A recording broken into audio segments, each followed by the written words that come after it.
Good morning. I've missed you all, and I wanted to try to do something to connect with you. So while the library is closed, I wanted to read a book to you. And this is one of my favorites. It's Gregor the Overlander. And I'm going to start with the title page, as we always do.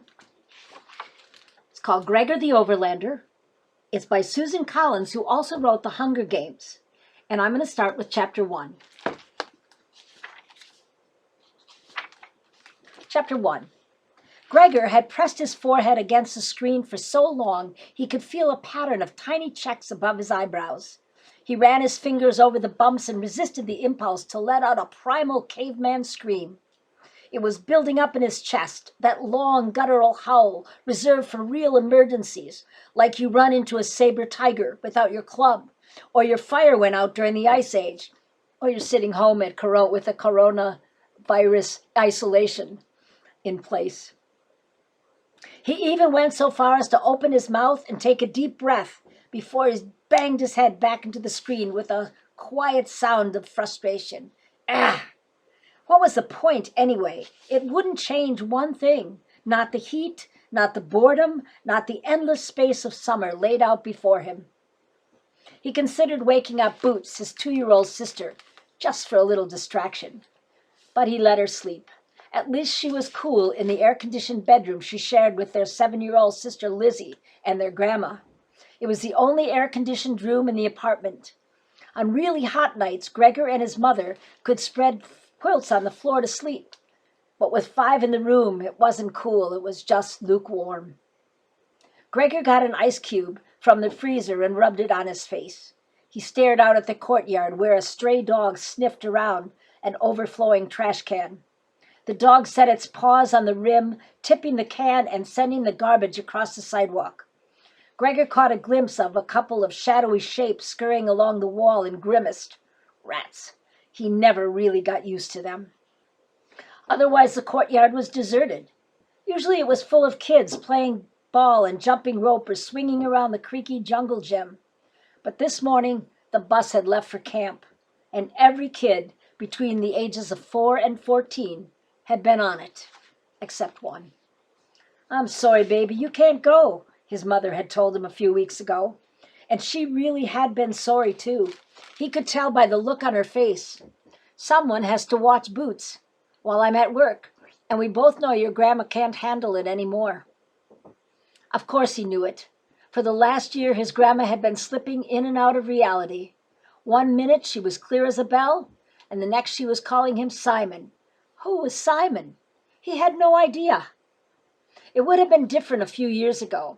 His mom only worked part-time then, and his dad, who taught high school science, was off for summers. He'd have taken care of Boots. But since his dad had disappeared one night, Gregor's role in the family had changed. He was the oldest, so he'd picked up a lot of the slack.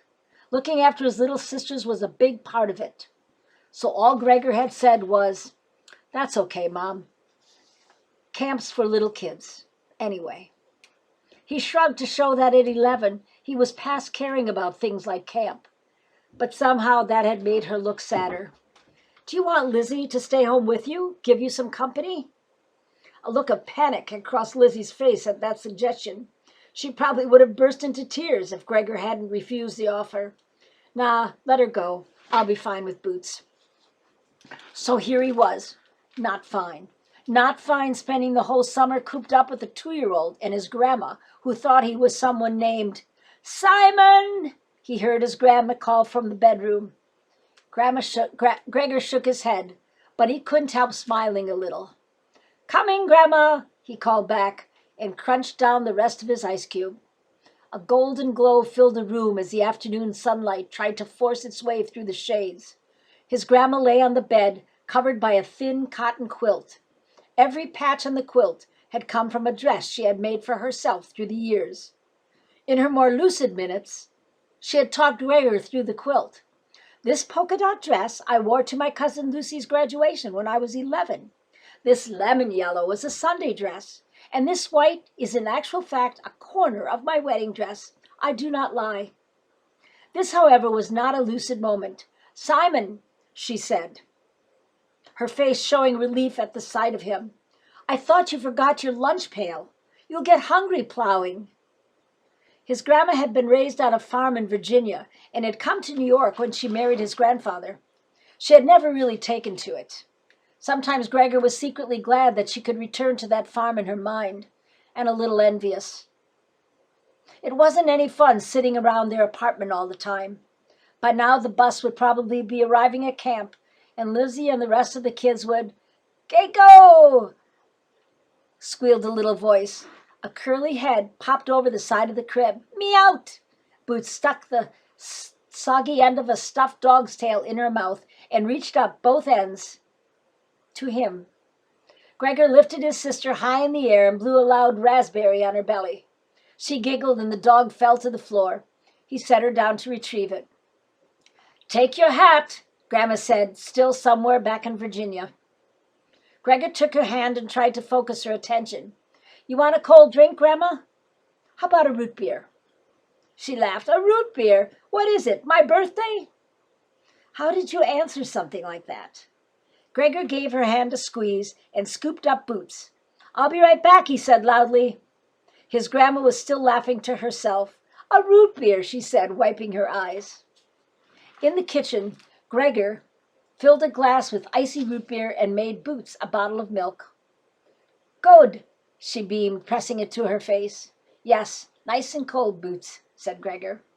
A knock on the door startled him. The peephole had been useless for a good 40 years. He called through the door, "Who is it?" It's Mrs. Cormacci, darling. I told your mother I'd sit with your grandma at 4, a voice called back. Then Gregor remembered the pile of laundry he was supposed to do.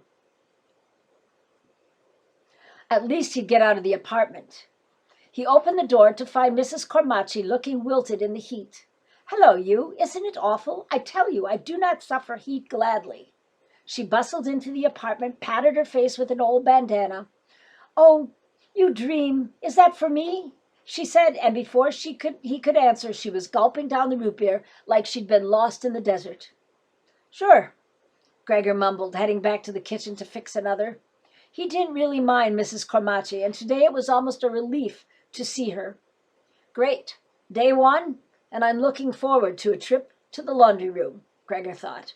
By September, I'll probably be ecstatic when we get the phone bill. Mrs. Cormacci held out a glass for a refill. "So, when are you going to let me read your tarot, mister?"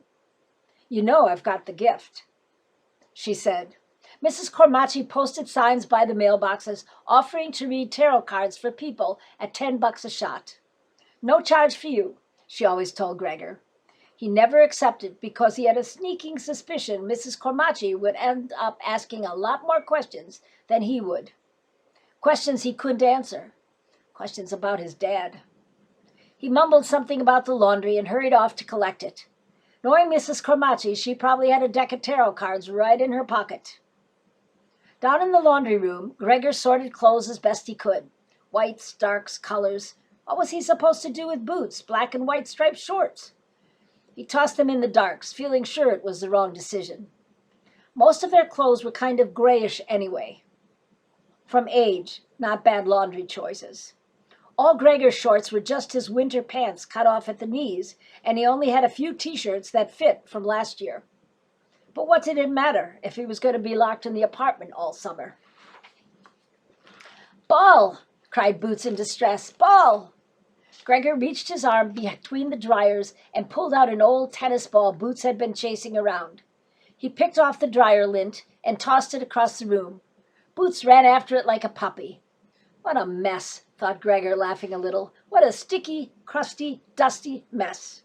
The remains of her lunch, egg salad and chocolate pudding, were still evident on Boots's face and shirt. She had colored her hands purple with washable markers that Gregor thought maybe a sandblaster could remove, and her diaper sagged down around her knees. It was just too hot to put her into shorts. Boots ran back to him with the ball, dryer lint floating in her curls. Her sweaty face beamed as she held out the ball. "What makes you so happy, Boots?" he asked. "Ball," she said, and then banged her head into his knee on purpose to speed him up. Gregor tossed the ball down the alley between the washers and the dryers, and Boots flew after it. As the game continued, Gregor tried to remember the last time he'd felt as happy as Boots did with her ball. He had had some decent times over the past couple years. The city middle school band had gotten to play at Carnegie Hall. That was pretty cool. He'd even had a short solo on his saxophone. Things were always better when he played music.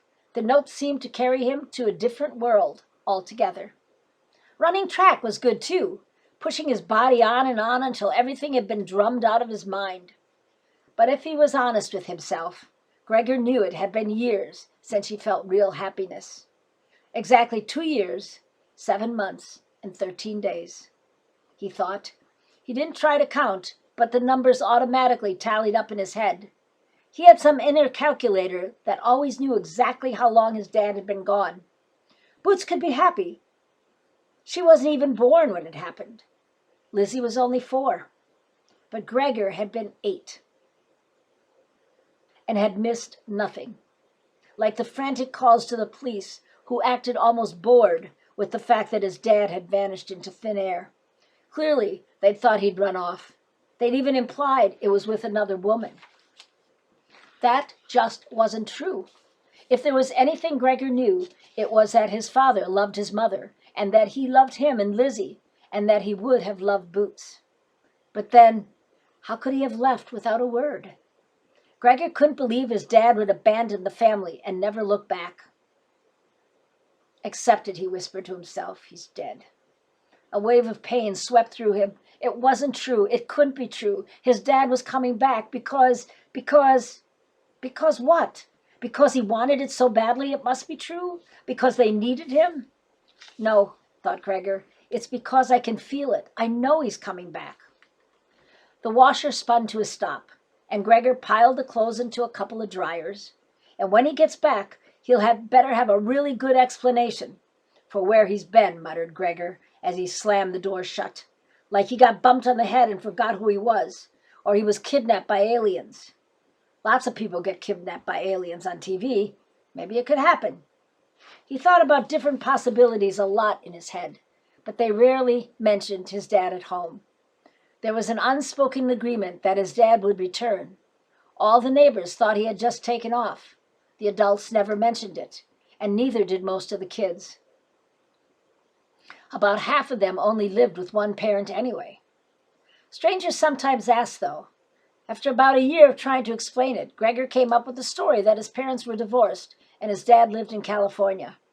It was a lie, but people believed it, while no one seemed to believe the truth, whatever that was. And after he gets him home, I can take him, Gregor said aloud, and then stopped himself. He was about to break the rule. The rule was that he couldn't think about things that would happen after his dad got home. And since his dad could be back at any moment, Gregor didn't allow him to think about the future at all. Didn't allow himself to think about the future at all. He had this weird feeling that if he imagined actual events, like having his dad back next Christmas, or his dad helping to coach the track team, they would never happen.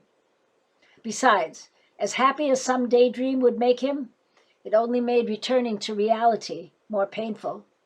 So that was the rule. Gregor had to keep his mind in the present and leave the future to himself. He realized that his system wasn't great, but it was the best way he'd figured out to get through a day. Gregor noticed that Boots had been suspiciously quiet. He looked around and felt alarmed when he couldn't spot her right away. Then he saw a scuffed pink sandal poking out from the last dryer. "Boots, get out of there," said Gregor. You had to watch her around electrical stuff. She loved plugs. As he hurried across the laundry room, Gregor heard a metallic clunk and then a giggle from Boots. Great, now she's dismantled the dryer, thought Gregor, picking up speed. As he reached the far wall, a strange scene confronted him. The metal grate to an old air duct was wide open, secured by 2 rusty hinges on the top. Boots was squinting into the opening, about 2 feet by 2 feet, which led into the wall of the building. From where he stood, Gregor could see nothing but blackness. Then a wisp of, what was it? Steam? Smoke? It didn't really look like either. Some strange vapor drifted out of the hole and curled around Boots. She held out her arms curiously and leaned forward. No! Yelled Gregor as he lunged for her, but Boots's tiny frame seemed to be sucked into the air duct. Without thinking, Gregor thrust his head and shoulders into the hole. The metal grate smacked into his back. The next thing he knew, he was falling down, down, down into empty space. End of chapter 1.